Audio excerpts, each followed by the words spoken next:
Happy Monday, everybody. Thank you so much for downloading or streaming the Be Our Guest podcast. You are in for a treat today as we head over to the United Kingdom to Southampton with listener Tim. And we talk about his wonderful trip with his wife, Helen, over to Disney's Yacht Club Resort here earlier this week. Tim is a Disney fan from way back. I mean, he has a great backstory, even to riding over to the Disney company and getting, well, he got a response from Disney back in the day. He got a map of Disneyland, and that kind of sparked his imagination as a kid. And it just went on and on from there. So wait till you hear his backstory. And then we dive into this awesome trip to Yacht Club where they went to all 4 theme parks. They were on the Disney dining plan, had some amazing meals at places like Topolino's Terrace. They got to see the fireworks at the over at Trader Sam's out on the terrace out there, did after hours at the Magic Kingdom. They went slow. They went quickly through the parks. They did lightning lanes. And it's just, it's the passion of Disney shared in so many different ways on one trip. You're going to be nodding right along with Tim as he shares what the fun of a Disney trip is really all about. This is one of my favorite trip reports I've done in a very long time, and I hope you enjoy it as well. Don't forget, today's podcast brought to you by the Magic for Less Travel. We'd love to help you plan your next Disney adventure for no additional cost to you. With every trip that you book with us, it really does help support the show. So please come over this week over to themagicforless.com. Please also use our Amazon affiliate link. It's beourguestpodcast.com/Amazon. That really does help support the show with every click. And thank you to our Patreon supporters. You guys really make this show possible. You can support us. It's just $5 a month. It's like 1 cup of coffee a month, and it keeps us on the air, and you'll get a bonus show every week for that support. It's called Mike in the Midwest, so it's like a win-win. Come over this week, patreon.com/beourguestpodcast. Ready to take a trip to the world? You found the Be Our Guest Walt Disney World Trip Planning Podcast. This is where your memories come front and center on our podcast stage.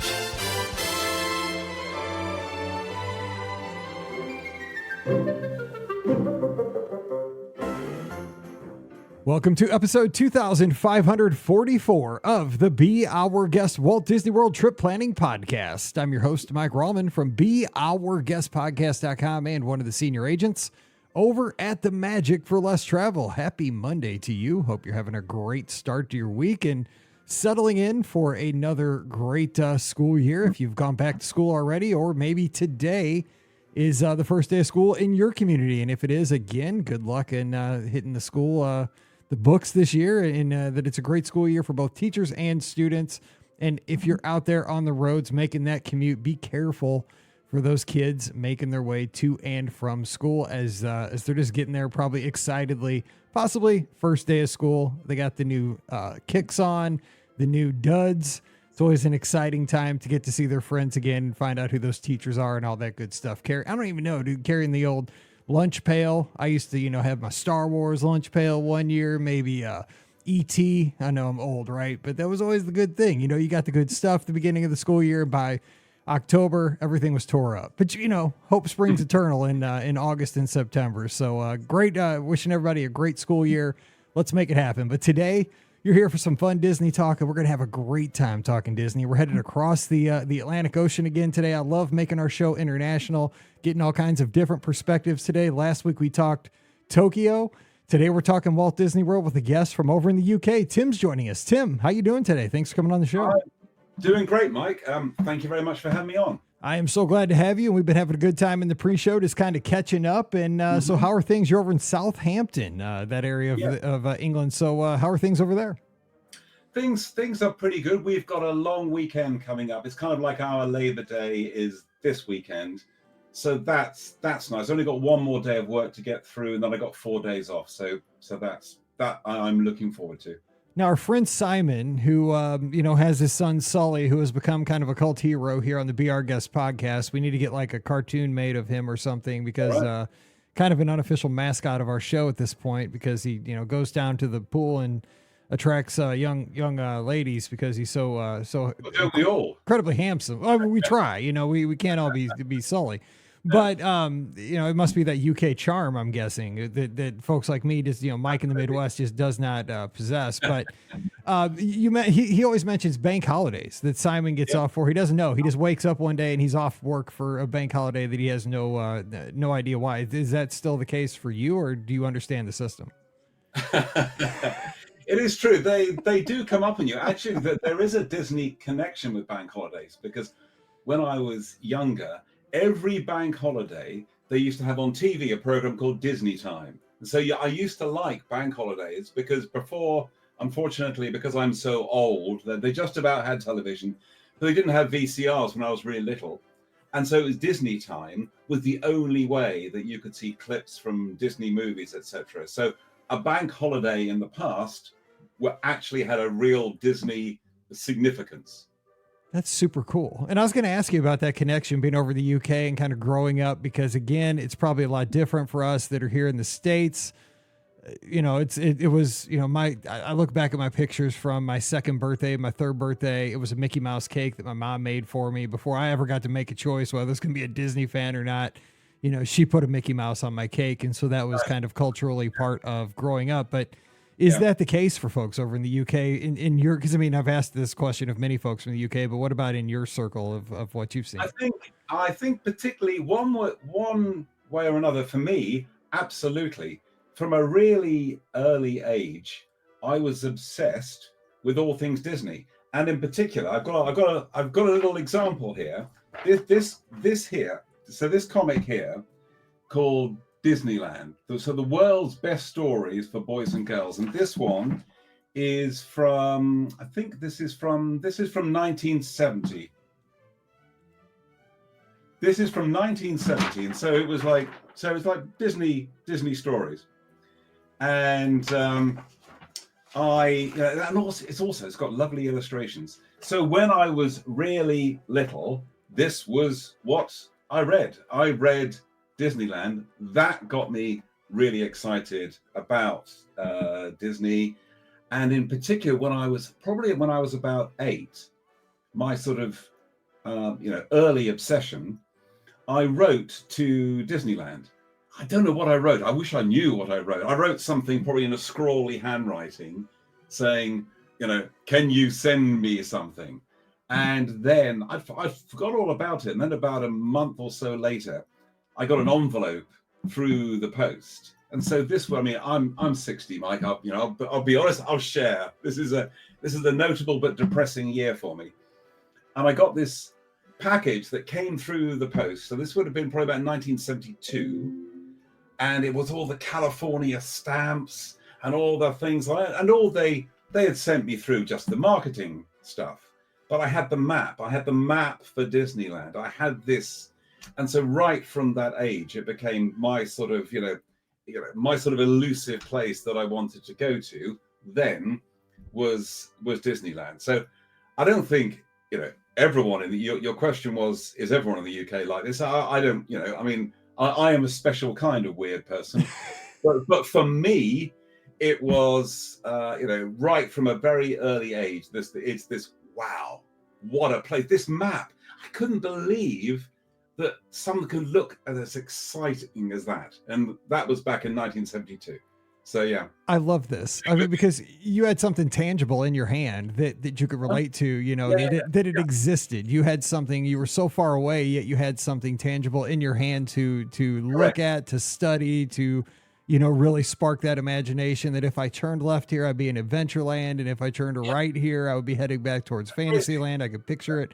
It blew my mind. Yeah, to spark a young man's mind. I mean, exactly. I was like that way. I mean, again, we're, similar ages. Like I would pull out an encyclopedia and just, if I would be engrossed with a certain subject and just, that was like the spark to just get that imagination firing, and kind of the same thing. So, well, I want to make sure, because we could talk about this all day and not even get into the trip. But so you did make your way over. And before we get into this trip, which I want to talk about heading over to the Yacht Club earlier this year, but you've made it over many times, visited Disneyland, Walt Disney World. So tell us just some of the highlights, like maybe first time over and just some of the highlights of previous trip. Very happy to, and shut me up if I'm going on.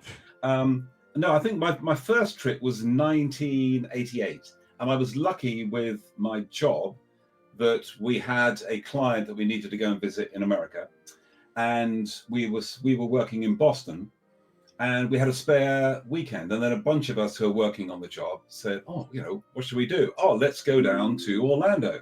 And I was like, "Yeah, absolutely." And so we went down to Orlando and stayed in some really quite nasty motel on International Drive, and went to the Magic Kingdom. Fabulous. I mean, that's just a dream come true. But in some ways, what really turned me was on the Sunday. And on the Sunday, admittedly, on the Saturday night, we had a bit of a night out in Church Street Station, and quite a few of my colleagues didn't quite make Sunday morning that earlier after the Church Street Station experience, but I did, and we went to Epcot. I didn't really know what Epcot was. I couldn't believe it. What I particularly couldn't believe, my jaw sort of hit the floor and was bouncing along the floor, was particularly, I remember the Living Seas. It is called the Living Seas, Yes. isn't it? But Amazingly, it still kind of is. I mean, the Living Seas with Nemo, but yeah, no, but was it? Yeah, okay, yeah. now, But yeah, back then it was just the Living Seas. But when I went in there, and you went in there, and then you went down in those elevators, The hydrolators back then. Yeah. Yes. and it's like, oh my God, I used to love Voyage to the Bottom of the Sea, and it's like, this is for real.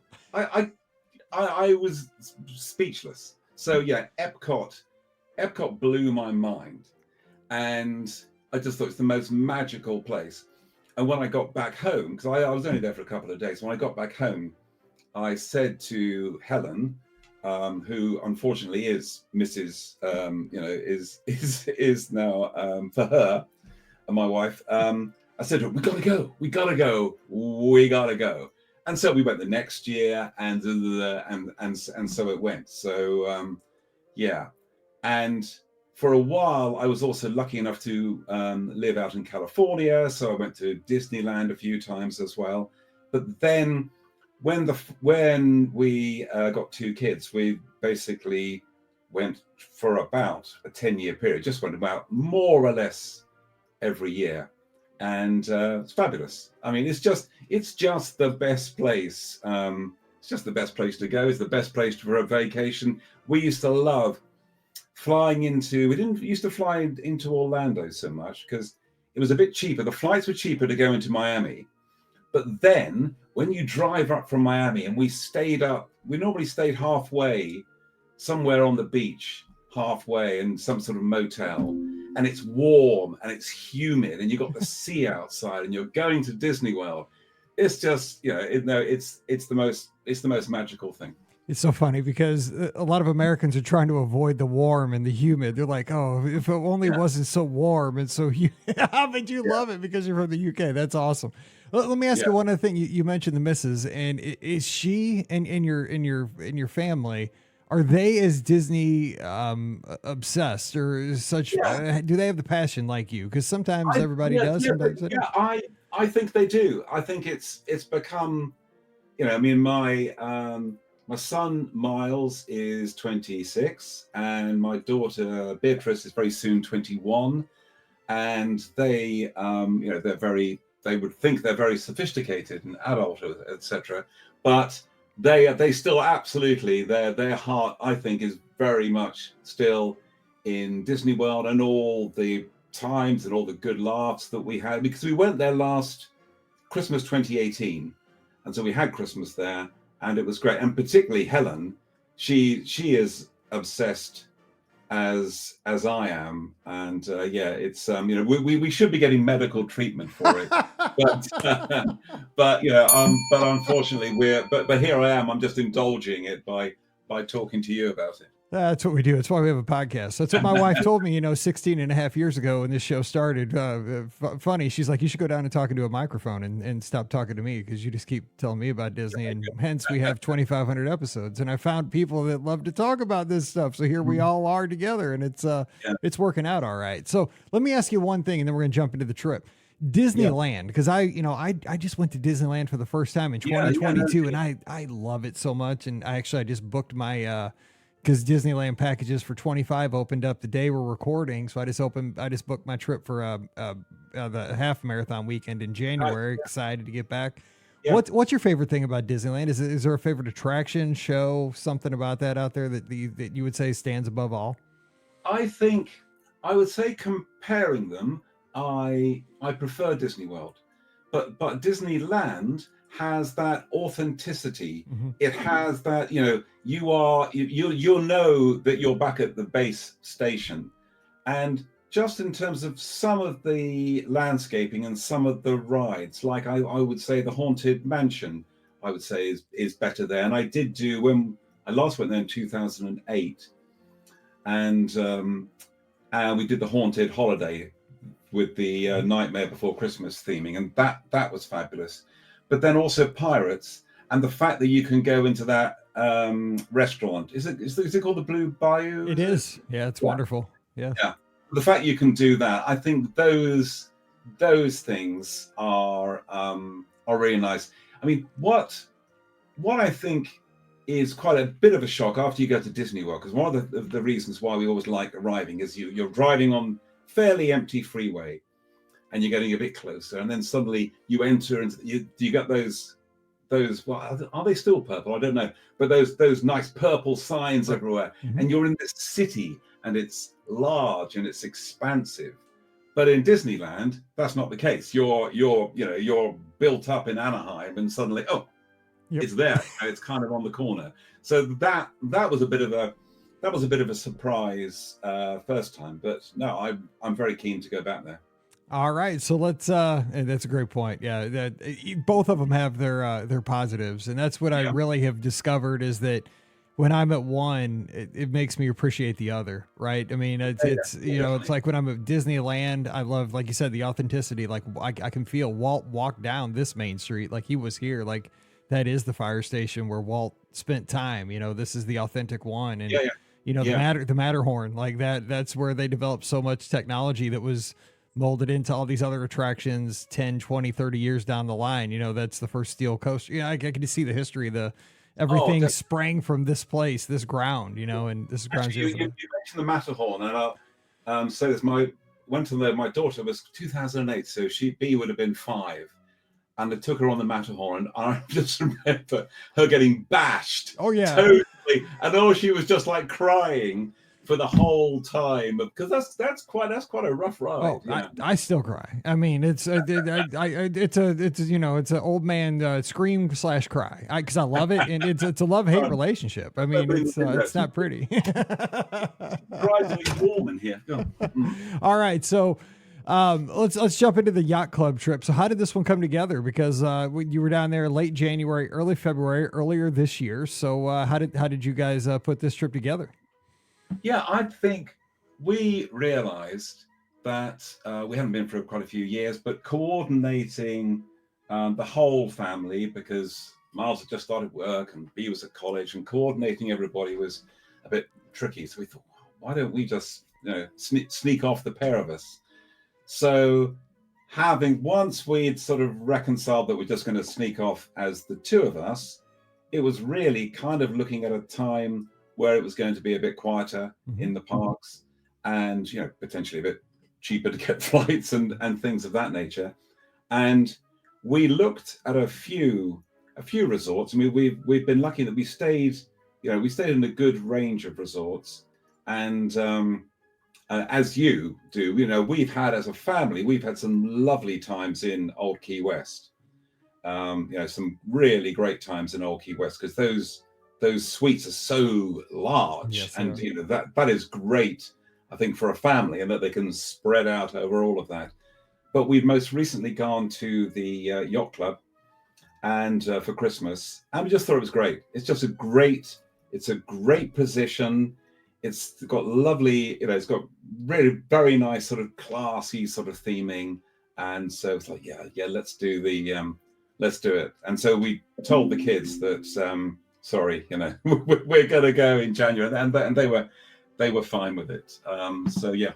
So with kids that age, though, and again, I'm in that same boat that you are, and I think a lot of our listeners are. How was it coordinating, getting everybody prepared, and getting the plan shared? As far as, did you get input from everybody as far as making dining reservations and scheduling all the pre-arrival things, or did you just take the lead and were they cool with, since you've been so many times and you guys know you're going to be in good shape anyway, did you just kind of schedule everything and say, look, you're in good hands, we're gonna have a good time? I think because just about every time we've gone, I am that sort of classic obsessive Disney planner. I've got my Excel, I've got my spreadsheet, I've got my color coding, I've got my different code for evening, morning, where we're eating, and all of that. Make sure that you've got the little code for the Disney dining plan to see that you're using all of that up. So I've always done that. I mean, this time it was just me and Helen, so it was quite straightforward. But they've always kind of gone along with it, yeah. So maybe they did want more input, but they didn't really get it actually. Okay, so let's talk about how real quick though. Any and I always ask this if anybody travels from a distance. Any tips that you have learned because you've traveled many times internationally, for folks that are considering traveling internationally for the first time, either because I know a lot of our folks in the Discord over in the clubhouse are talking about going over to Paris, and now because of Faison's trip on Monday, he did a trip report last week about going to Tokyo. People are now talking about making that crazy 18-hour flight over there. What tips did you have as far as coming over to across the pond? Because you got to consider other things. Does it work out? Is it hard? Is it something I think it's a lot for me. It's a lot easier going west than to go east, because in some ways it kind of works for you. It kind of works. So going from here to Orlando kind of works because you when you arrive, you just got to make it a long day. Stay up as long as you possibly can. And then the next morning, you're awake super early. Yep. But that's great.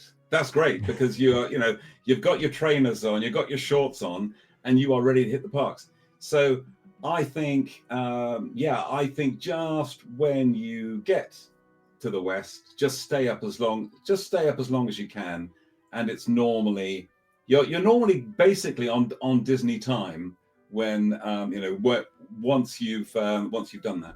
Good deal. Yeah. Grigsley and Bellows in the chat over on Facebook says West is the best when you're going that way.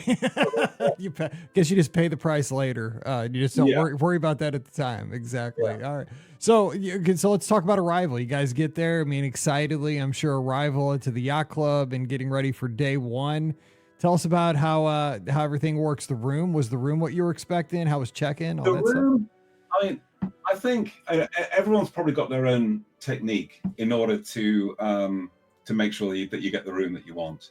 And I think at first it wasn't quite what I'd expected, and I didn't quite. I think the guest services experience was it was a couple of people who were training and they were like students or something, and it wasn't quite on point. So I tried to go into my excessively charming but forceful mode. There's like everyone's got different modes, and they may not be successful. I love that. But it's kind of like trying to fall on their mercy, but kind of indicating that what they're doing isn't quite working at the moment. Yes. So going down that route, we ended up getting the most fabulous room. I mean, could not, but we've never had a better room, and that it was overlooking. It was kind of above. It was above the reception area. So when you looked out of the room, you looked down that sort of, that path that comes to the yacht club from the boardwalk. But it was also a corner room, so you had windows wrapping all around. Ah, nice. And it was, so you got the balcony looking out to the boardwalk, and you can see the boats and you can see everything. But then you've also got the glass and the shutters along the side.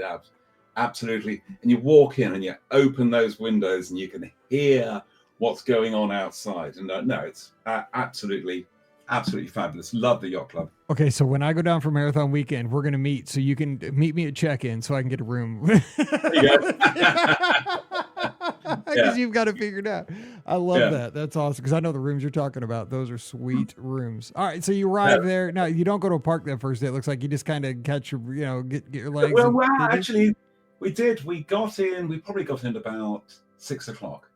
And like, let's, and that's the nice thing about being in the yacht club. Oh, you went to, we just strolled into World Showcase. Nice. Strolled into the World Showcase. It was a really lovely, warm evening, and we just walked around. We probably had some something small to have a little beer probably, and then around at the theater it was Disney on Broadway. Nice. With just and it wasn't wouldn't necessarily say it was my favorite show that I've seen, but hey, you're there, you've arrived, you're sitting in the warm, you've got a beer, and someone's singing A Whole New World. And so it's it was great. You think I've arrived, and for the next 8 days I don't have to think about anything else but being in this Disney bubble.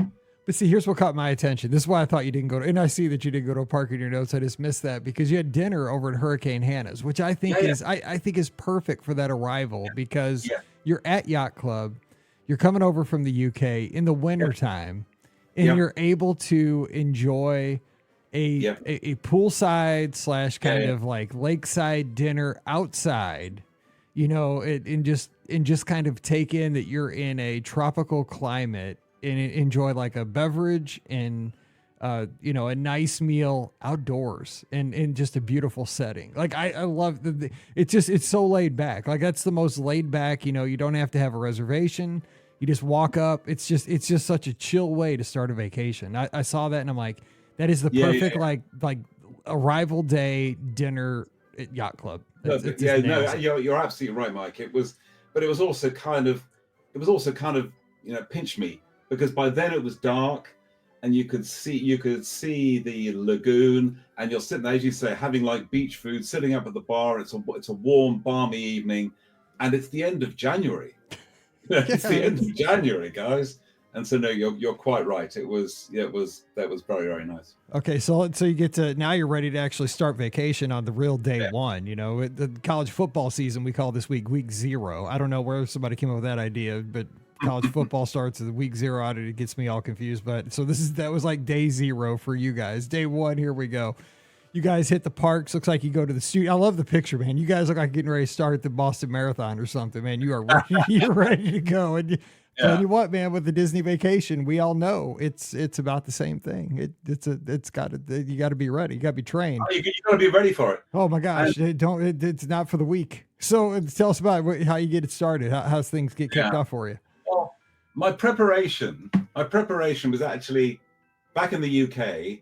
I got myself a new pair of trainers. So I got that, because that's the most important thing. So I remember actually the first time we took our son Miles when he was about 2. We made him wear new shoes. Oof. A poor lad. I mean, just the most ludicrous parental mistake. If we were in the parental courts, we would be, we would be big trouble because he got such terrible blisters. Mm-hmm. And so I got this new pair of trainers. I'm gonna get these trainers right. I'm gonna wear them around the house. I'm not stupid. I'm gonna wear them around the house. And I was wearing them around the house, but I was walking around the house with a big pile of records, and I was running around trying to do something.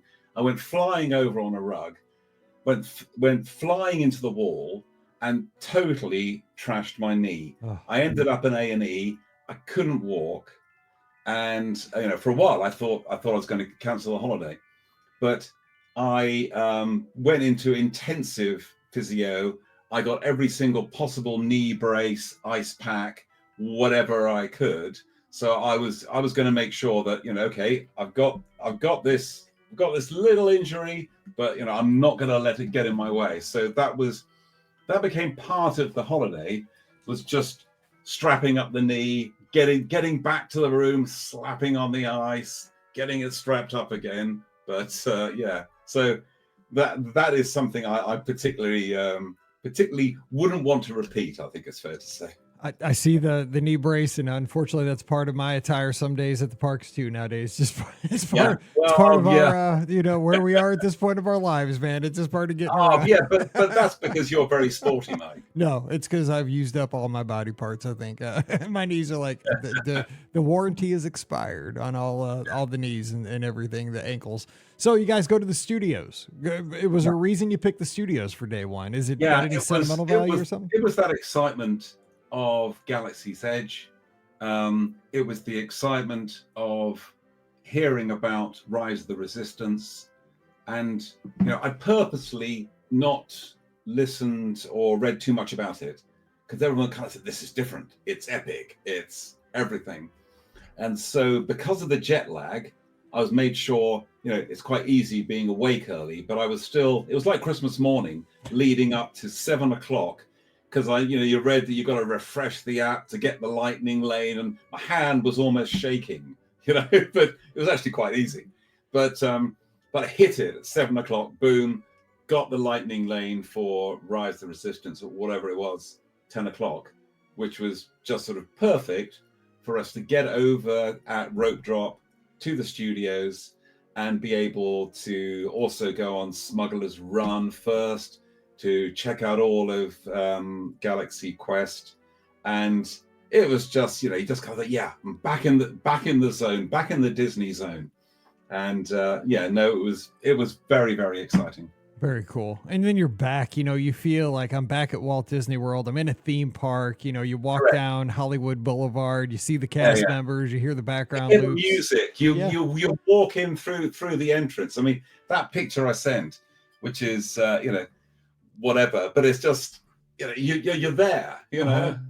You're not thinking about anything else. Yeah, that picture sums up exactly why we go. I mean, because that picture is me, whether I'm there for like a race weekend and by myself, and I'm never by myself. I'm there with Scott. I'm there with so many other friends that run with us, or if I'm there with my family. It's just like, I don't have to worry about answering emails. I don't have to worry about the outside world.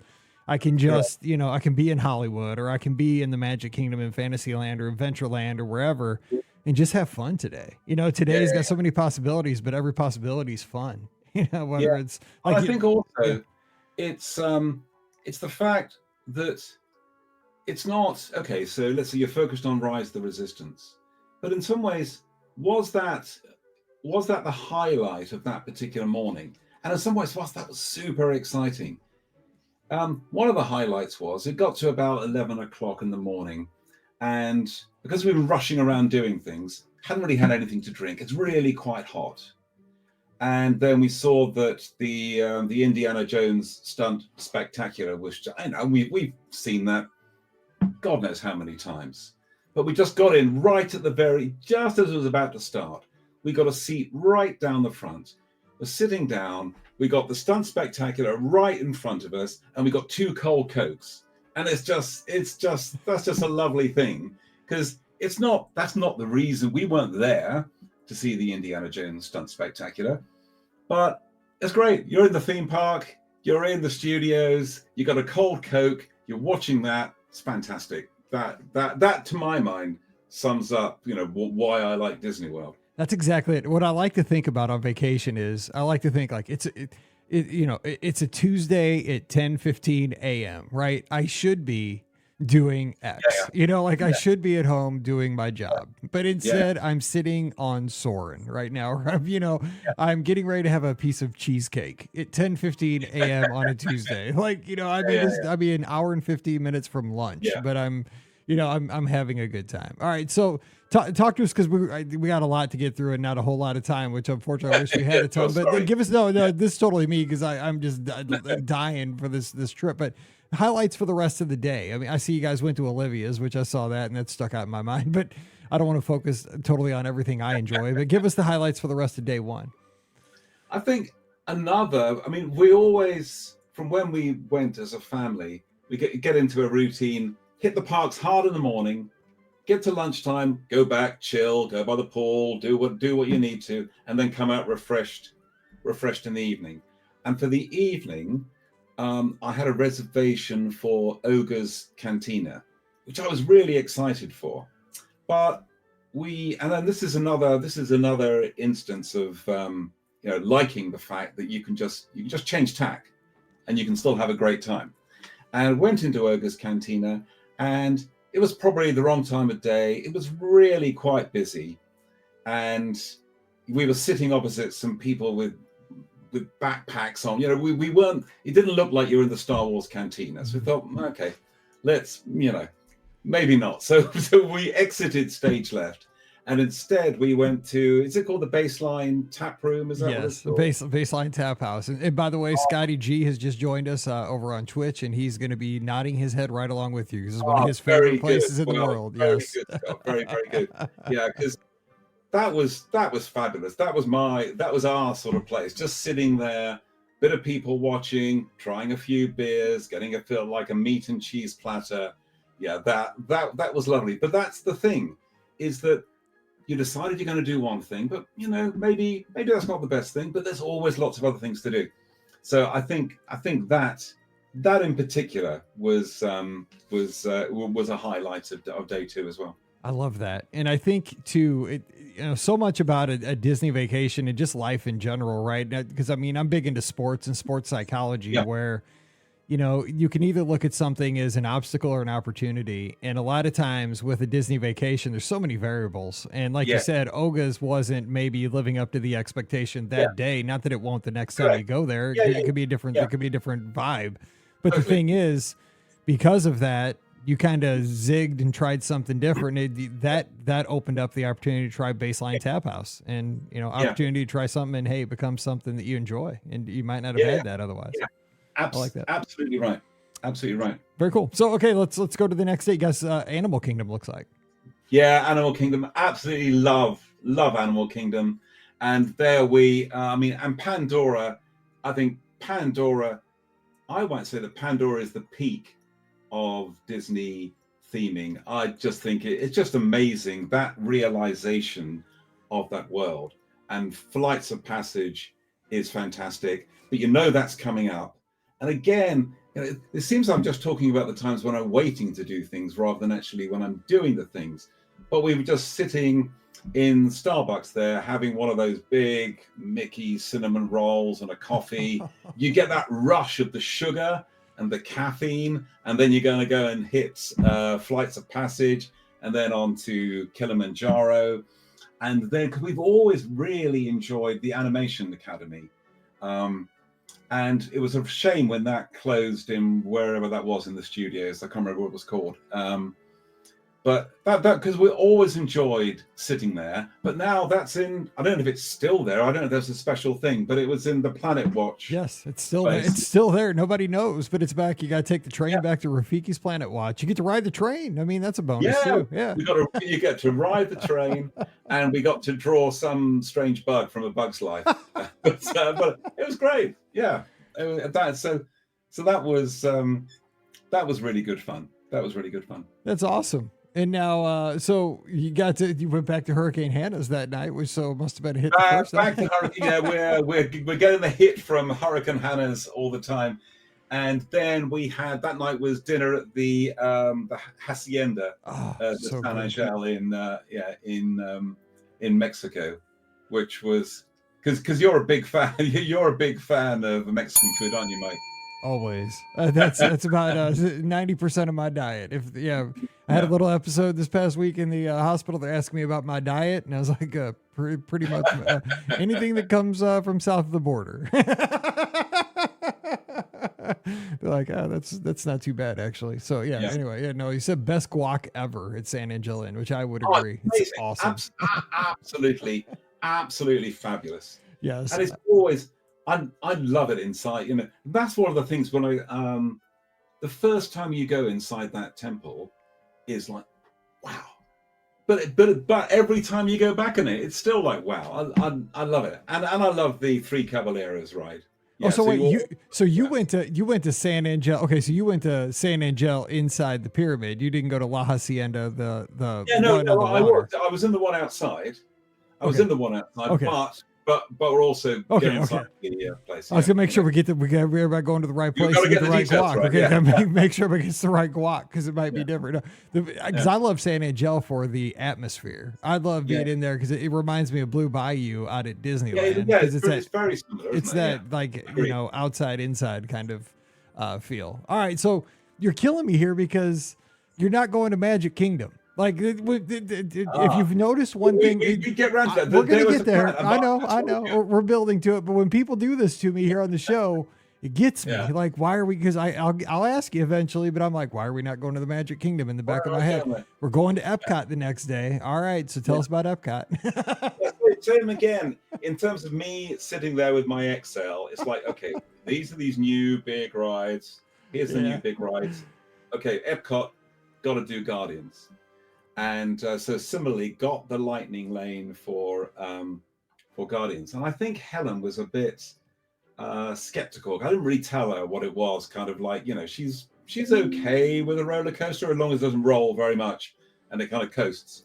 But yeah, we on Guardians, that I would say that is the state of the art. That I think I heard you the other day, Mike, saying I didn't know you necessarily said you were one and done with Guardians, but I think you said that I did. you did too. Okay, two and done. But no, but right from the theming going in, and I thought that was great. That was super fun. I mean, I have seen the films, or I've seen two of the films, but then you get onto the ride, and just the way that moves and rotates, and then the music, and it was just fun, because it wasn't like sometimes you see some of the roller coasters from some, and it's all about, you're just on a steel pole and then you go up here and you fly down, and it's a bit scary. Yeah.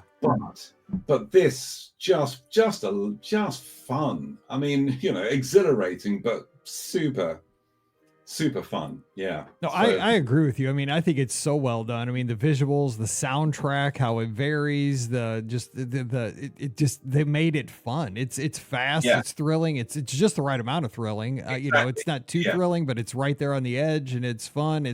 Everybody's laughing at the same. I mean, the whole train's laughing. I mean, it's just right for where it needs to be. It's just my inner ear can't handle it. And it's just how it is. I mean, just some people, the threshold is just, it's one or the other. And I get that. I get travel sick on most things, but fortunately I was able to cope with that one. But that was fabulous. And and then we also, and then very pleased to go and Soarin', and that it was the proper soaring round California. Yes. Not that soaring round that terrible CGI Taj Mahal. Thank you. I know that it should be soaring over California, the original. And you get to fly over the old future world with the fountains. I know. Yeah, no, indeed. And you get that smell. You get the smell of the oranges, and you get elephants. Yeah. Oh, fabulous. So so good. All right, so this day you had lunch. It looks like a Regal Eagle, and actually dinner over at CityWorks to watch a little American football. Yeah. How about that? Yes, and that was when we looked at it. It's like, oh, hang on, on that Sunday. Oh, it's the that was the divisional games, wasn't it? Have I got the right? Oh yeah, and you know what? I was watching this game at Disneyland because I was with Scott. This was when the Disneyland half was going on, because Scott and I were at Disney. We were riding Big Thunder when this game was going on down to the last play. We were watching it on our phones while we were riding Big Thunder at the last play of this game. Yeah. Yep. Yeah. No, it was that was great. That was great fun. It was great because there was great atmosphere. Everyone's in their shirts, apart from two strange English people who are sitting there having bar snacks. But it's just, it's really, CityWorks was great. I mean, in terms of all the screens and the beers and the food, that was a fabulous way to see the game. You should have gone up there and be like, can we get a TV on cricket? I think I'd soon have polystyrene cups thrown at me. Or probably something. Not a good idea during football season down in the South. All right, next. Okay, finally, it looks like Magic Kingdom's finally going to come into play here now that we're at day 5. Okay, so let's go. Same thing again. Like, okay, what am I going to? What's the big ride here? Tron. Here's the whole plan. I mean, we love the Magic Kingdom, and it was a bit colder, but a beautiful day. I mean, in fact, I actually in honor of Tron, I did pull out my Tron Legacy. Oh, that's so awesome. soundtrack album just to note that. But I mean, that again is. That's kind of one of the things. Is that they're going to do a ride like this, but they don't do anything that's the same. It's all different. The conception is different. The whole sort of size of how that is realized and is fabulous. I think Helen would say that she found that one a tiny bit too much, and that Guardians was good. But yeah, it is quite intense. But yeah, we thought Tron was great. But once again, that sort of, I would recommend that tactic of going for like a lightning lane or at around 10 o'clock. So as you make the best use of that sort of early time when the park is just open and those lines are that much smaller, and then you can just pick off whatever you can see is a good short line. And we picked off Small World and Haunted Mansion before we got to Tron, and then you got to like 10:30, and you've already done three or four great rides. No, but it was lovely. Then on to Pirates, Carousel of Progress. It's a lovely time in the Magic Kingdom. That's a great tip, though, to strategize, to go, take those more minor things and some of the other major but not top flight things and build them around while you're waiting for Tron and stuff like that. Yeah. By the way, I have my Flynn's Arcade little nice, quarter return thing that lights up when you look at that. No, I got this. I didn't see that one. Yeah, this was a little souvenir when it opened down there. Yeah, I had to have that because I put way too many quarters in the old arcade machines back in my day. And so, that was my little souvenir from Tron. I love that ride. You see, I can do that one because it is straight away. Whew, no spinning. I don't really know why Helen had a problem. It's fast. It is, but fast. It's quite smooth, isn't it? Yeah, it's quite smooth. You know. Yeah. I spent many days on a bicycle, so I think I can handle that. There you go. See, here's what I like about your notes of this day, though. You really take advantage of seeing the resorts because you're chilling. You're just having Polynesian, went over and got some nachos. Looks like at Captain Cook's possibly. Then you went over and had a little ale and Compass. Then you just spent a little time in World Showcase. I mean, this is the perfect, to me. This is just why you stay at Yacht Club and why you're at Walt Disney World, just enjoying the atmosphere. Just dropping in on a couple of rides, enjoying some of the resorts. I think this is it. Yeah, I do think Yacht Club is a great place for that, to do that sort of thing of just like whizzing around and just dropping in on things. And in some ways, I guess because we have stayed, we've stayed at the Poly before, and we know, those nachos are great. But it's the fact, I think in some ways, because when I talk to some people about Disney World in the UK, there are those people who are big fans, but those people who aren't fans, they're a bit confused. And they're like, oh, is it all sort of just roller coasters and, Mickey Mouse? And it's like, no, because in some ways, the things, I've talked about Tron and Guardians and Flights of Passage, and those things are great, but that doesn't make it. It's everything else. It's the whole city. It's the whole town. It's the whole variety. And the fact that you can drop in on the resorts, and those resorts are all interesting and engaging and have different food, and then you can just mix it up throughout the day. I think we still have that same. I don't think that's a UK thing. I think I have that with the perception of folks in my world that are here in the States. They think. Yeah. Walt Disney World is Six Flags, which is a regional amusement park. Indeed. And they think it's just, thrill rides, and it's not. I could go down to Walt Disney World, and I do over the race weekends, and I'll maybe go on 2 or 3 attractions over 5 or 6 days, but I'll spend a lot of time at the resorts having good snacks and seeing shows, and those are the best trips. I don't have to. I'm at the point I don't have to do rides and have the best trip ever. It's atmosphere. We love it. That's one thing I think we found going this time, sort of going as like empty nesters, is that also we can just take time and we can just sit on a bench for a bit. Absolutely. We'll just sit on a bench, have a cup of coffee, just do a bit of people watching. Say, oh, look at those guys, look at those guys' shorts, and oh, look at that over there, and and just enjoy being there. And we also found as well that you can just strike up a conversation with anyone in that sort of, once you've kind of slowed down a bit and you're not doing that sort of Uber running to get onto the next ride. You're just sitting on a bench. You end up talking to all sorts of people, and that's a really nice aspect for us of being in that Disney bubble. That's so well said. But I think you do have to pass through kind of all the phases of your Disney fandom, right? You have to have those first few trips where you go hardcore and do everything and can't slow down because you would feel remorseful if you go home and you didn't do a lot. But once you get to where you've had the opportunity to do most everything, maybe multiple times, you don't feel so, have that FOMO when you get back that, oh, we didn't get to do Jungle Cruise this trip, or we didn't get to do Aladdin's, the Magic Carpets of Aladdin. It's okay. We sat on a bench and that was the best time we ever had. And so it's kind of like life, right? It's you move through different phases and it's okay. It changes.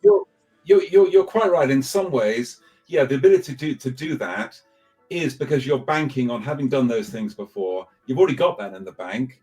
And you can do that, but no, you're going to do that. No, I think you're quite right, mate. All right. So one other thing I want to ask you about, because this was your time back in Epcot, what did you think personally about the changes to the old Future World, to how because you said you spent some time with the Walt statue, the new statue there. What did you think about those changes with Milan and stuff like that? I think before in the evening, I don't recall ever going to Future World in the evening before, because you just go to the World Showcase, and so didn't really bother with Future World once it got dark. So I thought the lights on Spaceship Earth, I thought they look great. The lights around the whole of the park, I think, certainly at night. And then walking and the World of Water, is it called the World of Water? If not, it's called something like that. I thought that was great. That was fun. That looked really nice at night. Yeah, and then finding the Walt statue in the dark was also good. I thought that was a big improvement on what it was. I think there are some aspects of Future World. You think, why are some of those buildings empty? Because you used to have some pretty cool things in there. And why did you make the choice to not have that anymore? I mean, so I'm not wholly an old school person, but Universe of Energy. I remember the first time I went in Universe of Energy, and that was before it was the Bill Nye the Science Guy one with Ellen. Yes, it was a big sort of thing about. It was some oil company, wasn't it? I can't remember what it was. It Exxon? I think it was Exxon, I believe. Yeah. Yeah. And it was a fairly sort of dry thing about oil. And it's like, okay, well, but hey, the air conditioning's on. And then suddenly you pass and you start moving through into dinosaurs. It's like, blimey, why don't you have that anymore? But anyway, but that wasn't your question. The question was about the improvements, and I like them. I thought they're good. That's it. Yeah, it is. I'm right with you though, because I do miss things like interventions, and I know that it's really hard in today's day and age society's changed from 1980, to have technology and try to stay cutting edge and share, because companies are not going to want to share anything that is, it's corporate sabotage to have anything out there that is forward looking. Yeah. Because it would just be sabotaging their own future looking business. They would not put IP out there for what they're looking forward to. But like just the educational stuff, like Where's the Fire and the Great Piggy Bank Adventure, like it was educational, but we did it every time. As goofy as that stuff was, growing up, we always went in there and it was sponsored by some big bank or some insurance company. We had the best time. I think it is kind of missing a little bit of that. Yeah. So. Yeah. No, I think so. I liked it, but it's beautiful, and it's things change, and I'm enjoying what we have, and that's where we are. So I'll make sure, because we got a few more things. We'll get this in here because we're getting towards the top of the hour. But the next day, one of the things you highlighted was that you guys got to have a meal at Topolino's. I've been there. I haven't done the character breakfast, but did you guys have dinner there or? Yeah. We had dinner there. And once again, it comes back to the Excel spreadsheet. And well, I love the dining plan. Because I do not want to go on vacation and be thinking about how much it's costing me. I want it to be a sunk cost. Okay? That's how I am too. I've breathed in. I've done the thing. I've paid for it. That's in the past. I'm going to move on, and I'm now going to enjoy my vacation. And fortunately as well, because of the packages you got in the UK, you get the Disney dining plan, and then there was some credits that came in on top, and then you also got a merchandise credit. So it was all sunk cost. So that's great. But then in terms of managing your Excel spreadsheet, wanted to go to a couple of 2 credits. And so particularly wanted to try Topolino's. I think I heard someone saying, it was the top reservation to get, and so that's the challenge. I've got to try and get that top reservation. And it was going to the Riviera, and it was going there on the Skyliner, which was just, I love the Skyliner, by the way. Yeah, that's a huge improvement. It's just one of those, that I think is a really clever improvement by Disney, because it's not like spending money on a big new ride. It's something that's going into the transportation and infrastructure, but making it different, and making it fun, and giving people those additional. When you're in that Disney bubble, and you think, how do I get here? I got the boat, I can do this, and I got that, and I got the Skyliner. You uses that part of your Disney brain. So anyway, going over there from Epcot on the Skyliner to the Riviera was lovely, and the Riviera is very, very nice. And Topolino's, I thought, was a fine dinner. Fine dinner. And you open the menu and it's our speciality. And that's the thing about the dining plan, because you wouldn't be having that filet mignon. Nope. I mean, it's got like a telephone number attached to it. Yeah, that's me. It's sunk cost. So you got to have that. And it was fabulous. Yeah. No, very, very nice. And the way you describe, we are so alike, because the reason I like cruising, it's the same way, right? You pay for everything up front, like your dining's paid for, and that's why I enjoy dining on a cruise line. Like they give you the menu, you order what you want. You want to get 2 desserts, you get 2 desserts. It's great. You don't worry about it. And same thing with Disney dining plan. I mean, you can't get 2 desserts or anything, but it's prepaid. You don't have to worry about it. You just order what you want, you get it. It's all taken care of, and I enjoy that. I love it, and I must admit, I do, well, like Scott, I do enjoy having a beer, having a cocktail with my dinner, and and the fact now that that's all packaged in as well, from my point of view, is great. Yeah. And the Skyliner, you just made a comparison that I've never really thought about, but maybe the Skyliner is, the monorail was maybe the 1970s, 1980s kind of novelty transportation, but maybe the Skyliner is like the 20 teens version of the monorail. It's an efficient kind of green type transportation system that's novel to. It's not novel to Disney, but they've kind of tried to make it novel to them. But I mean, there's a lot of places in the world that use that system. But they've tried to make it their own. But it's still, I think the last time back in 2018, they were building it, and I was kind of like, that seems like a strange thing to do. But I think it's really clever. It works. All right, so let's kind of a couple more days there, day 7, 8, and 9. Give us a couple highlights from those days as the trip kind of wrapped up. You've been to all the parks, but you're kind of going back and seeing some of the favorites possibly. You're doing some other things. Yeah, that's good. Drop in and get some favorites. So 3 things. Three things. That is 3, isn't it? That's just like some film. You say 3 things, and you hold up 4 fingers. But 3 things. Firstly, Expedition Everest. That probably, for a number of years has been my favorite ride. It's the best ride in the world. It is proven to be the best ride in the world. Theming, the exhilaration, the excitement. But because of my bad knee, that I was annoying everybody, and particularly annoying Helen by complaining about it and icing up all the time, I thought, and Helen didn't want to do it, so I went in the single rider line, and I got to the front, and I thought, I'm going to try that thing of smiling sweetly and etc. But saying, because of my knee, could I please sit at the front of the car? And I actually just meant at the front of the 4. Yeah. Because otherwise the knee would be banging against the thing. But she was really cross with me and saying, you're not supposed to do this. You come down the single, you're supposed to go exactly where you're told to go.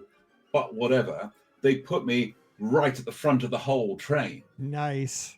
I had the whole front seat there, and so that was fabulous. So that was number one.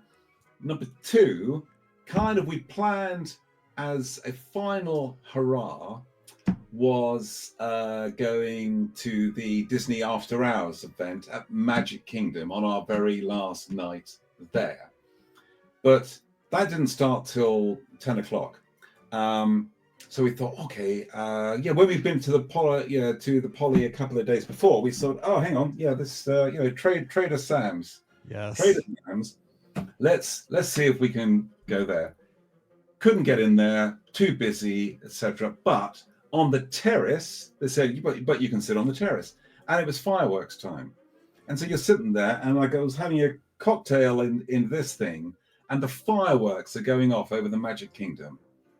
Fabulous. That's not a bad trade-off. I mean, you're not inside Sam's proper, but I mean, fireworks, Magic Kingdom with a cocktail and that nice Trader Sam's mug for everybody that's listening to the audio show. He's got the Trader Sam's mug in his hand. Pretty good deal. Nah, it's magic. So then getting the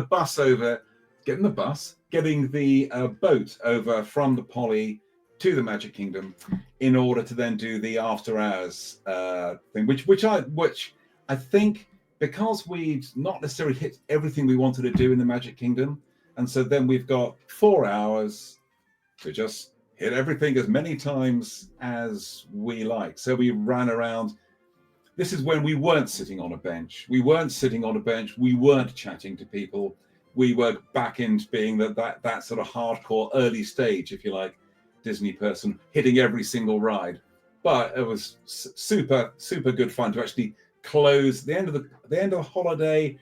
We were there closing down the park with a final sort of dinner in Casey's at 1 o'clock in the morning. Yes, it was a lovely way to end a fantastic trip. I've always said this to Scott, and I totally have this philosophy or this theory that at the end of a trip, you're at the end of your trip, especially at the Magic Kingdom at night, right before closing, you get this as a Disney fan, you get this adrenaline rush like you guys had at this after hours event that you become superhuman running around to see how many attractions you can get in, whether it's like, okay, the fireworks just ended and now I have 90 minutes till the park closes, or 2 hours, whatever it is. You have a finite amount of time, and you're just, it's like a personal challenge in your head as a Disney fan. Like, okay, we are going to go hard right now, and but those times I look back on extra magic hours I used to have, 10 years ago at the Magic Kingdom. They'd be open till 3 a.m. and we would have the best time at like 1 o'clock in the morning, just going on It's a Small World, then going across the way to Peter Pan, and then Winnie the Pooh. It didn't matter what attraction you were on, as long as you were on something, you were laughing, you were having the best time ever. The Speedway. It makes amazing memories. And I know also with Miles and B, when we went at Christmas, we were in the Animal Kingdom at midnight on Christmas Day, and we were running to get onto the last, I think it must have been like 5 to midnight, and we ran. There was nobody in the park, and we ran to get on Dinosaur at 5 to midnight on Christmas Day. And it's that's a real memory of such fun. And the cast members, there was nobody there. They were saying, come on, you can just make it. Oh, it's great fun. Yeah. So then it looks like the last day you had a little walk around World Showcase and grabbed one more little lunch there at Hurricane Hannah's, because when in Rome, have Hurricane Hannah's, and you got a selfie was Donald there at Yacht Club spending some time? He was. Nice. Donald was there. So I think he had personally gone there in order to say goodbye to me, which I appreciated. Absolutely. And so I wiped away a little tear. So, well, and then I appreciate that you sent a picture of Ralph, who was waiting for you back home. You're good boy there. So make sure you tell Ralph regards from the Be Our Guest podcast crew, because he is a good boy for sure. I will absolutely. He'll be very, very pleased to hear that. He needs to be told that he's a good boy on a regular basis. We love that. That's good news. He's such a cutie. Okay, but real quick, as we wrap this show, and it's been wonderful. You have such amazing passion for Disney, such great. This has been just an hour that has gone by in 5 minutes, and I've made a friend over in the UK today, and I love that about this podcast. Every week I get to make new friends, and truly the case today. But just give us just just a quick, like one more memory from this trip that you had with your wife, or just something you'll always remember from this specific trip. Was there anything that one more thing that sticks out? I think, unfortunately, I'm going to come. Yeah, I am going to. Yeah, there's one more memory that sticks out. And it is coming back to just sitting in the yacht club. And the thing is, I have just talked about some running around, so that's good. But I'm talking about classic moments where I'm actually not doing anything. But it's just that thing of just sitting and taking it in, and sitting there on the balcony, looking out over the boardwalk, over what's going on in the lagoon, the ships. You can see the people coming off the boat. They're walking back. They got their shopping bags. They got something. Someone's trying to run to catch up with somebody, and it's just that world is just such a nice, happy, and relaxing world to be in. And it makes you think, like sitting here now, I'm thinking, God, I need to get back there. So that I think is, is that sort of Disney bubble. It's that wrapper. Yeah, that's happening right now as we're sitting here talking. Somebody's getting off that boat at Yacht Club with their goods, with their souvenir mug from Trader Sam's, or they have a cinnamon roll from Starbucks at Animal Kingdom in the clear plastic. Yeah. Oh, I could so do that. They're doing better than we are, buddy. I'm telling you, Tim. What are we doing? Something's wrong. We're both in our home offices. Tell me, something's wrong. Wait, hey, what a great show! I mean, this is going to put so many smiles on faces as people drive down the roads or in the subway, walking the dog today, doing the dishes, whatever we're doing. But great to meet a friend over in the UK, and thanks for taking this hour in the middle of your day here on a Tuesday or on a Wednesday night for you over in the UK. But we'll have to do this again, so don't be a stranger. We'll have to catch up again. My pleasure, Mike. Absolutely, and I've said it before, and I say it again. You are a legend. So to be speaking to the legend that is Mike Rahman is a huge honor. Oh my gosh, no, my dad is the legend. I'm just the guy here, and just trying to share the passion of Disney. I'm blessed to get to do what I do. Do it very well. I appreciate that so much. All right, don't forget. Thank you so much. All right, don't forget our show is brought to you by the Magic for Less Travel. We'd love to help you get to your favorite Disney destination, whether it's Walt Disney World, Disneyland, Disney Cruise Line, or Adventures by Disney. Don't forget Disneyland 2025. We can finally book that. I know Disneyland almost waited till 2025 to open those packages, but they are now available. So if you're ready to go, we are ready to help you get there. So just swing by themagicforless.com today, mention the show, and I'll be getting that quote form. We'll take care of you from there. No cost to you as well. So again, themagicforless.com. Please also use our Amazon affiliate link when you shop online. That one extra click supports everything we do throughout the year. It's beourguestpodcast.com/Amazon. And thank you so very much to our Patreon supporters. You guys keep us on the air, and we appreciate that so much. It's just $5 a month, and it supports everything we do with the video, the audio hosting, the bandwidth, and you get a bonus show every week. It's called Mike in the Midwest. Just some fun talk outside of Disney, but Disney always intersects everything in my life, and a lot of times it gets into that show too. So coming over this week, patreon.com/beourguestpodcast. Give me a follow on the social media. I'm at beourguestmike on Twitter, Instagram, and Threads. And of course, join us in the Clubhouse. That's where we talk Disney 24/7. Over 1,100 of our listeners are in there talking Disney and all kinds of stuff all the time. We have a fantasy football league going on in there now. We have live trip reports happening in there. We have listener questions basically that happen on the hour, just hourly, people asking questions and giving advice. If you have anything you want to connect with friends that are Disney, passionate Disney fans, that's where to be. So come on over, beourguestpodcast.com/clubhouse. It's like a live chat and message boards combined into one. And don't forget, Sunday night, Scotty G, of course, joins me and we take your calls. It's the BOGP open line, otherwise known as You, Me, and Scotty G. So join us Sunday night, 7 o'clock Eastern, 6 o'clock Central, all the places, Facebook, YouTube, Twitter, Instagram, and Twitch. Pick your place. We'll be there, and hopefully you will be too. All right, we're going to get out of here and wish you a great Monday and an awesome week. Get out there and make somebody's week this week. Let's do something special and make somebody smile today here on a Monday, because you guys always make me smile when you come back to listen to our shows. All right, so for Tim over in the UK, I'm Mike here in Missouri, wishing you a great week. Whatever you do, stay safe, stay healthy, and we'll see you real soon. You've been listening to the Be Our Guest Walt Disney World Trip Planning Podcast. If you have questions, comments, or would like to be a guest on the show, please visit our website at beourguestpodcast.com. Thanks for listening, and we'll see you real soon.